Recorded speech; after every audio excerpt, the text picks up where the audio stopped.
Hey guys, welcome all of you to career with us. So history का मैं एक और लेक्चर लेकर आ गया हूँ और आज मैं हिस्ट्री में आपको मॉडर्न हिस्ट्री शुरू करने वाला हूँ। जी हाँ, मॉडर्न हिस्ट्री जिसके लिए आप सभी लोग वेट कर रहे हो, और कैसे मॉडर्न हिस्ट्री स्टार्ट होती है, कौन कौन पहले एंटर करता है और किस तरह से हम मॉडर्न हिस्ट्री को आगे पढ़ेंगे, ये सारा आज की वीडियो में मैं आपसे बात करने वाला हूँ। और आपका जो सिलेबस है वो भी एक या दो वीडियो में मॉडर्न हिस्ट्री का कंप्लीट करके आपकी हिस्ट्री फुल ऑन कंप्लीट कर दूंगा। एंशिएंट से लेकर मॉडर्न तक पूरी डिटेल में मैंने आपको यहाँ पर बता दी है। और जो लोग बोल रहे थे कि हिस्ट्री कब खत्म होगी या इतना टाइम लगेगा, और देखिए हिस्ट्री बस एक दो लेक्चर में आपकी खत्म होने जा रही है। तो मॉडर्न हिस्ट्री मैंने आपको जैसे पहली ही वीडियोज़ में, पिछली वीडियोज़ में बता दिया था कि आपकी मॉडर्न हिस्ट्री मुगल एम्पायर से ही चलना स्टार्ट हो गई थी, जब आपका सबसे पहले वास्को डी गामा आया था, और उसके बाद अकबर की कोर्ट में कुछ ब्रिटिशर्स आए थे, और धीरे धीरे करके जैसे मतलब ब्रिटिशर्स ने आना शुरू किया और अपना जो है वो ट्रेड के लिए वो ट्रेड करना यहाँ पर स्टार्ट कर दिया। और धीरे धीरे ट्रेड के साथ ही ब्रिटिशर ने क्या करा, जब उन्होंने देखा कि इंडिया में इतना कुछ रूल वगैरह गवर्नमेंट वगैरह है नहीं, तो उन्होंने क्या करा, धीरे धीरे अपना जो है वो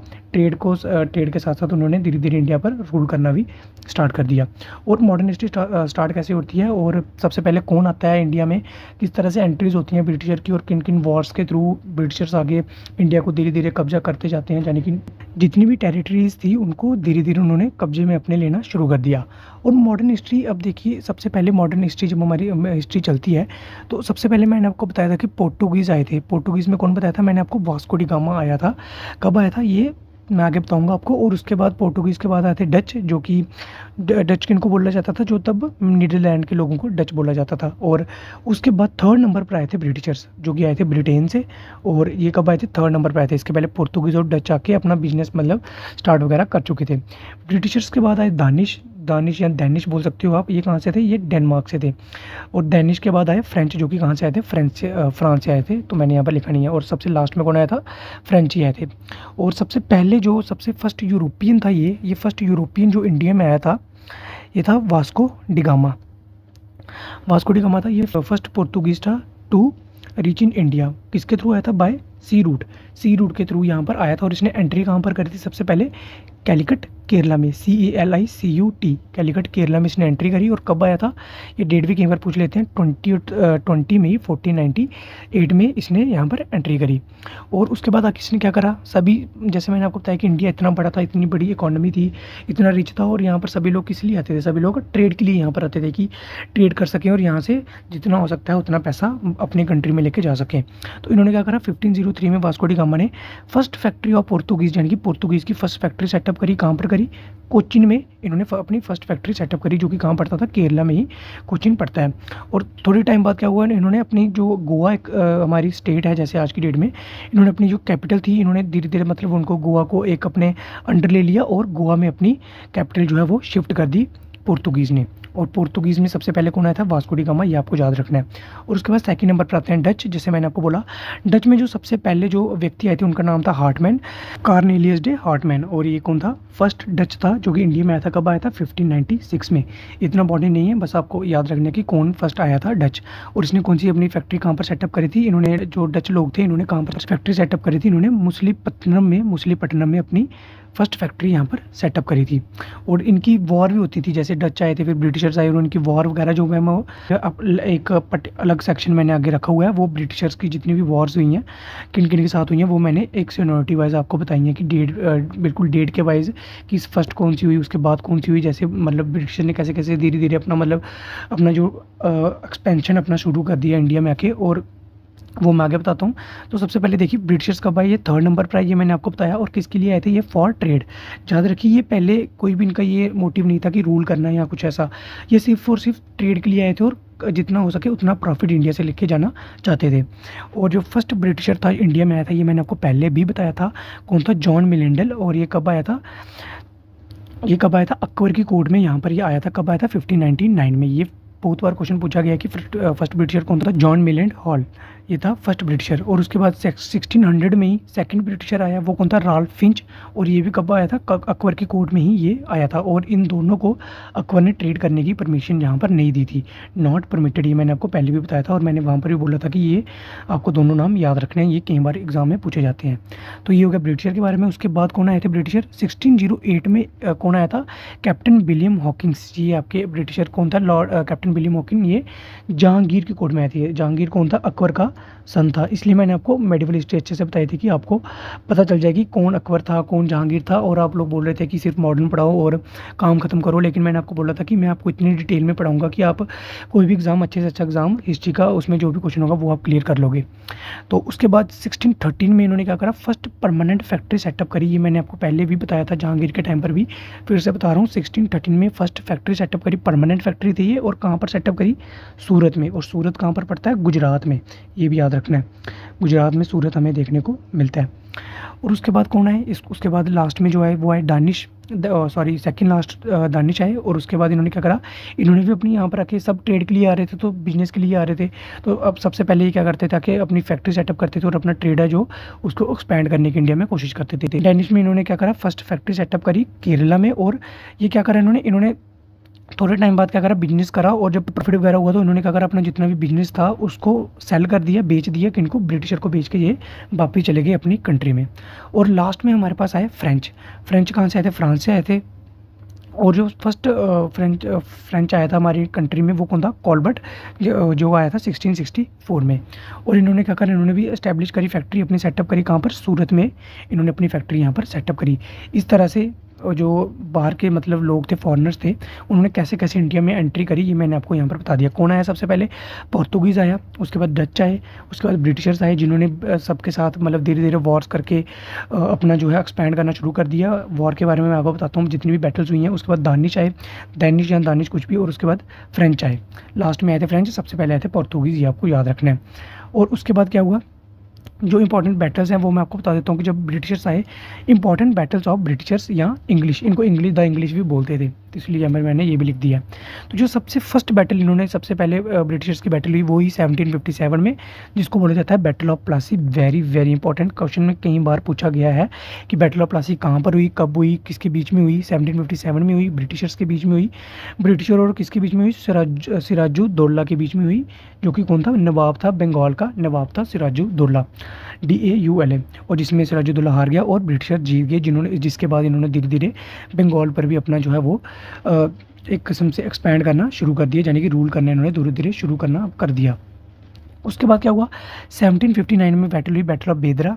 सारी जितनी भी बैटल्स है ये सारी ब्रिटिशर्स की है, ये याद रखना।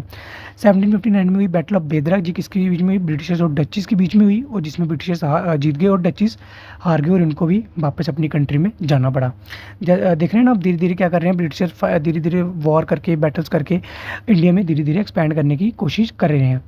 1760 में क्या हुआ, बैटल ऑफ वैंडविच हुई, WANDISH, वॉन्डविश या वैंडविश कह सकते हो आप।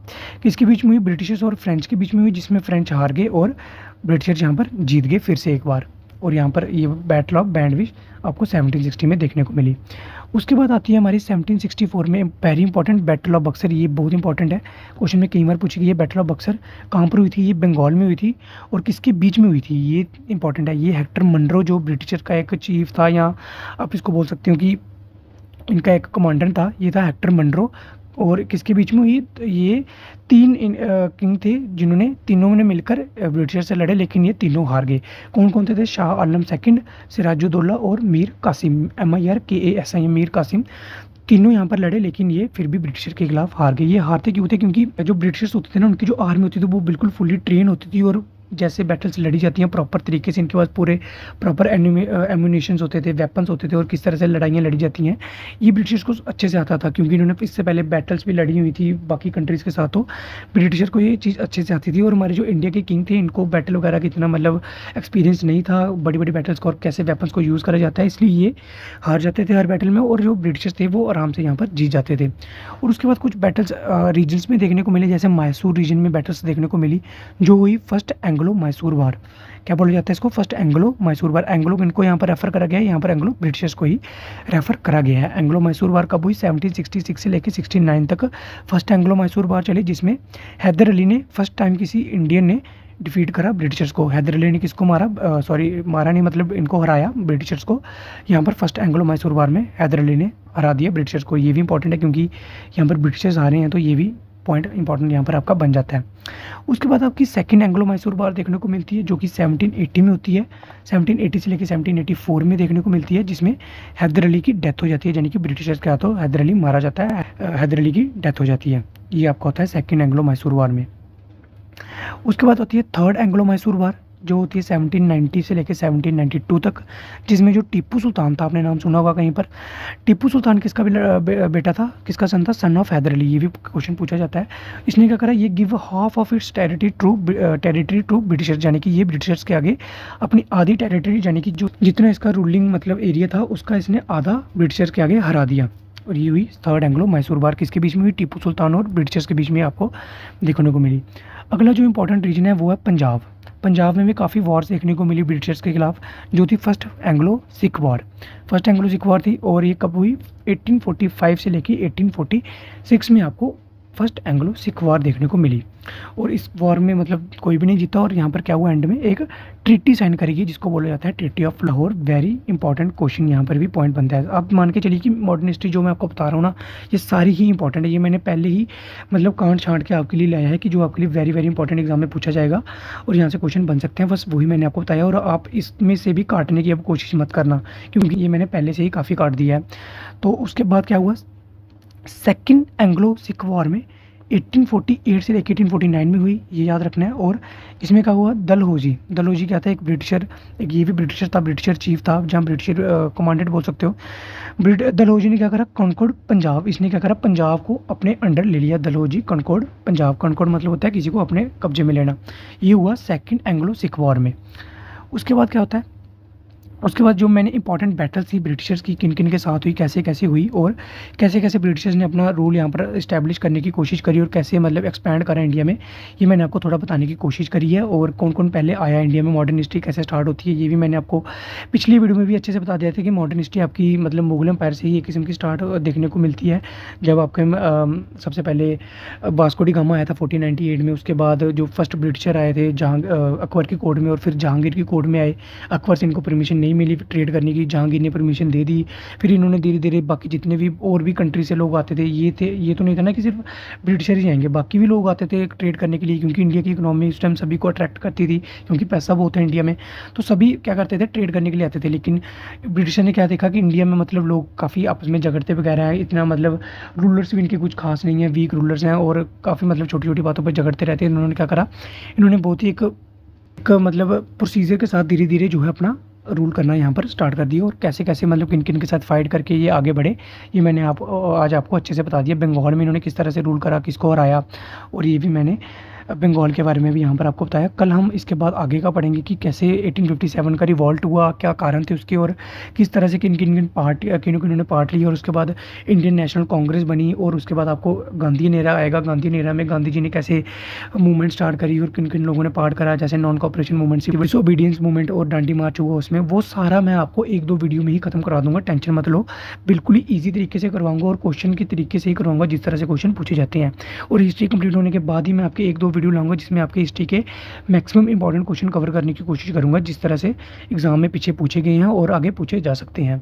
तो हिस्ट्री आपकी बहुत जल्दी कंप्लीट होने वाली है। और अगर आपको ये वाला लेक्चर थोड़ा बहुत भी अच्छा लगा है तो यार प्लीज़ लाइक करो। हिस्ट्री को आप बिल्कुल भी रिस्पॉन्स नहीं दे रही हो, और मैं आपको बता दूं कि सिर्फ मैथ पढ़ने से ही आपका एग्जाम क्लियर नहीं होता है। आपको हर एक सब्जेक्ट को प्रॉपर टाइम देना पड़ता है, प्रॉपर फोकस के साथ पढ़ना पड़ता है, फिर ही जाके आपका कोई भी एग्जाम क्लियर होता है। आप ये मत सोचिए कि कांस्टेबल का एग्ज़ाम है बहुत इजी होगा। आजकल कोई भी एग्ज़ाम मैं आपको बता दूं इजी नहीं रहा है, क्योंकि सभी जहाँ पर कैंडिडेट्स पढ़ने वाले होते हैं और एग्ज़ाम का लेवल अच्छा जाता है, मेरिट अच्छा आपको देखने को हर एग्ज़ाम में देखने को मिलता है, जैसा आप पिछले टाइम में भी देख भी रहे हैं, और एग्ज़ाम भी अच्छे पूछे जाते हैं।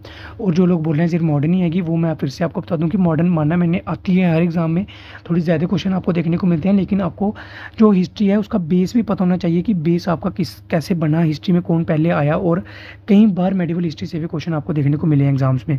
तो आप ये बिल्कुल भी मत सोचिए कि आपकी मॉडर्न हिस्ट्री आएगी, और सारा पढ़िए धीरे धीरे, बस रिवाइज करिए डेली बेसिस पर। मैं फिर से बोल रहा हूँ कि जब तक आप रिवाइज नहीं करोगे तब तक आपको हिस्ट्री क्लियर नहीं होने वाली। डेली रिवाइज करो, जब आप डेली रिवाइज करना शुरू कर दोगे, मॉक लगाना शुरू कर दोगे, एमसीक्यू अलग अलग बुक से लगाना शुरू कर दोगे, तो आपकी हिस्ट्री के क्वेश्चन आपको देखना कितने ईजी लगना शुरू हो जाएंगे। तो आई होप वीडियो काफ़ी मैंने बातें कर दी हैं, और वीडियो भी लंबी हो रही है, तो यही रखते हैं फिलहाल के लिए वीडियो को। और वीडियो को बस थोड़ा शेयर करो करो अपने दोस्तों के साथ, और मैं आपके लिए ऐसे ही अच्छा कंटेंट लेके आता रहूँगा। अच्छे एमसीक्यूज़ भी इस चैनल पर आने वाले हैं, काफ़ी इंपॉर्टेंट क्वेश्चन मैं लेके आने वाला हूँ। तो आप चैनल को सब्सक्राइब कर लो और थोड़ा वीडियोज़ को शेयर करो, प्लेलिस्ट वगैरह जो मैंने बनाई है उसको भी थोड़ा शेयर करो। तो मिलते हैं आपसे अगली कोई वीडियो में, तब तक के लिए bye bye, take care and all the very best for your upcoming exam.